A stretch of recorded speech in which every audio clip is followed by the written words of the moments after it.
محترم ناظرین، دجال کی آمد ایک ایسا موضوع ہے جس کے بارے میں احادیث کی مختلف کتابوں میں تفصیل سے بتایا گیا ہے۔ ناظرین، ہر نبی نے اپنی قوم کو اس آنے والے فتنے سے باخبر کیا۔ بالکل اسی طرح سے ہمارے پیارے آقا حضرت محمد صلی اللہ علیہ وآلہ وسلم نے بھی امت مسلمہ کو فتنہ دجال سے بارہا باخبر کیا ہے، اور آپ صلی اللہ علیہ وآلہ وسلم نے اس کی آمد کی کئی نشانیاں بھی بتائیں اور فتنہ دجال سے بچنے کے کئی طریقے بھی بتائے۔ محترم ناظرین، آج کی ویڈیو میں اسی بارے میں ایک حدیث کا ذکر کیا جائے گا۔ یہ ایک طویل حدیث ہے۔ اس حدیث کو حدیث جساسہ کہا جاتا ہے۔ اس حدیث کے مطابق ایک صحابی حضرت تمیم داری رضی اللہ تعالی عنہ نے بذات خود دجال سے ملاقات کی تھی۔ اس واقعہ کا ذکر انہوں نے قبول اسلام کے بعد نبی پاک صلی اللہ علیہ وآلہ وسلم سے کیا تھا، جس کی تصدیق آپ صلی اللہ علیہ وآلہ وسلم نے خود کی اور اس کے متعلق ایک طویل خطبہ بھی دیا تھا۔ ناظرین محترم، فاطمہ بنت قیس کی روایت کردہ حدیث کے مطابق ایک دفعہ نبی پاک صلی اللہ علیہ وآلہ وسلم اپنی نماز مکمل کرنے کے بعد مسکراتے ہوئے منبر پر تشریف لائے اور فرمانے لگے کہ تم میں سے ہر شخص اپنی نماز کی جگہ پر ہی بیٹھا رہے، اور پھر فرمایا کہ کیا تم جانتے ہو کہ میں نے تمہیں کیوں جمع کیا؟ صحابہ کرام کہنے لگے کہ یہ تو اللہ اور اس کے رسول ہی بہتر جانتے ہیں۔ چنانچہ آپ صلی اللہ علیہ وآلہ وسلم نے ارشاد فرمایا کہ اللہ کی قسم، آج میں نے تمہیں اللہ سے ڈرانے یا اللہ کے کسی حکم کی ترغیب دینے کے لیے نہیں بلایا، بلکہ میں نے تمہیں یہ بتانے کے لیے جمع کیا ہے کہ تمیم داری ایک نصرانی شخص تھے۔ بس جب وہ آئے اور اسلام کا ذکر سنا تو پھر وہ مسلمان ہو گئے۔ انہوں نے مجھے ایک ایسی بات بتائی جو کہ اس بات کی تصدیق کرتی ہے جو دجال کے بارے میں تمہیں پہلے ہی بتا چکا ہوں۔ انہوں نے بتایا کہ وہ قبیلہ بنو جذام اور قبیلہ بنو لقم کے 30 آدمیوں کے ساتھ ایک کشتی میں سوار ہو کر بحری سفر پر روانہ ہوئے۔ 1 ماہ تک سمندری موجیں انہیں دھکیلتی رہیں اور بالآخر ان لہروں نے انہیں ایک جزیرے پر پہنچا دیا۔ اس وقت سورج غروب ہو چکا تھا اور وہ لوگ چھوٹی چھوٹی کشتیوں میں سوار ہو کر جزیرے میں داخل ہوئے۔ وہاں انہیں ایک جانور دکھائی دیا جو کہ موٹے اور گھنے بالوں والا تھا۔ اس کے جسم پر بال اتنی کثرت سے تھے کہ وہ آگے یا پیچھے کسی بھی طرف سے پہچانا نہیں جا رہا تھا۔ انہوں نے کہا کہ اے مخلوق، تیرے لیے ہلاکت ہو، تو کون ہے؟ اس پر اس مخلوق نے کہا کہ اے قوم، سامنے دکھائی دینے والے گرجے میں چلو، کیونکہ وہ تمہاری آمد کے بارے میں بہت دلچسپی رکھتا ہے۔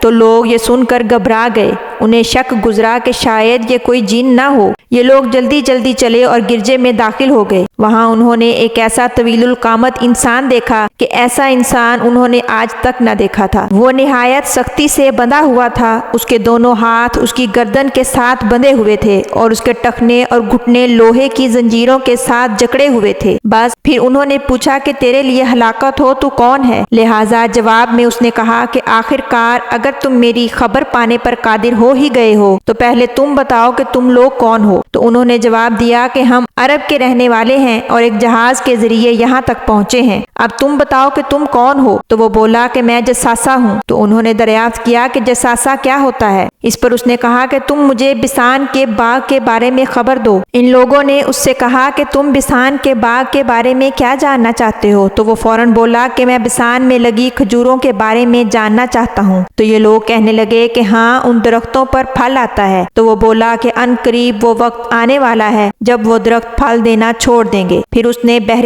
تبریہ کے بارے میں پوچھا کہ اب مجھے اس کے بارے میں کوئی خبر دو۔ تو ان لوگوں نے پوچھا کہ بحر تبریہ کی کس چیز کے بارے میں تم جاننا چاہتے ہو؟ تو وہ بولا کہ میں جاننا چاہتا ہوں کیا ابھی بھی اس کے اندر پانی موجود ہے؟ تو یہ لوگ کہنے لگے کہ ہاں، اس میں کثرت سے پانی موجود ہے۔ تو وہ بولا کہ ان قریب وہ وقت آنے والا ہے جب بحر تبریہ کا سارا پانی ختم ہو جائے گا۔ پھر اس نے کہا کہ زگر کے چشمے کی معلومات دو۔ چنانچہ ان لوگوں نے پوچھا کہ اس کی کس چیز کے بارے میں تم جاننا چاہتے ہو؟ تو وہ بولا کہ کیا وہاں کے لوگ اس چشمے کے پانی کی مدد سے کھیتی باڑی کرتے ہیں؟ تو جواب میں ان لوگوں نے کہا کہ بے شک وہ چشمہ کثیر پانی والا ہے اور وہاں کے لوگ اس پانی کی مدد سے کھیتی باڑی بھی کرتے ہیں۔ پھر وہ بولا کہ اب مجھے امیوں کے نبی کے بارے میں کچھ بتاؤ کہ اس نے کیا کیا ہے؟ تو ان لوگوں نے کہا کہ وہ اب مکہ کو چھوڑ کر یثرب میں آ گئے ہیں۔ تو وہ بولا کہ کیا راستے میں عروہ نے جنگ کی ہے؟ تو ان لوگوں نے جواب دیا کہ ہاں کی ہے۔ پھر اس نے پوچھا کہ اس نبی نے اہل عرب کے ساتھ کیا سلوک کیا؟ تو ان لوگوں نے جواب دیا کہ وہ عرب اور اس کے ملحقہ کچھ علاقوں پر قابض آ گئے ہیں اور سب نے ان کی اطاعت کی ہے۔ تو وہ پوچھنے لگا کہ کیا واقعی ایسا ہو چکا ہے؟ تو ان لوگوں نے کہا کہ ہاں ایسا ہی ہوا ہے۔ تو اس نے کہا کہ یہی ان سب کے حق میں بہتر ہے کہ وہ اس نبی کے تابع ہو جائیں، اور اب میں تمہیں اپنے بارے میں خبر دیتا ہوں کہ میں دجال ہوں۔ ان قریب مجھے یہاں سے نکلنے کی اجازت دے دی جائے گی، بس میں یہاں سے نکلوں گا اور پوری زمین کا چکر لگاؤں گا اور 40 راتوں میں ہر بستی میں اتروں گا، لیکن مکہ اور مدینہ کو چھوڑ کر،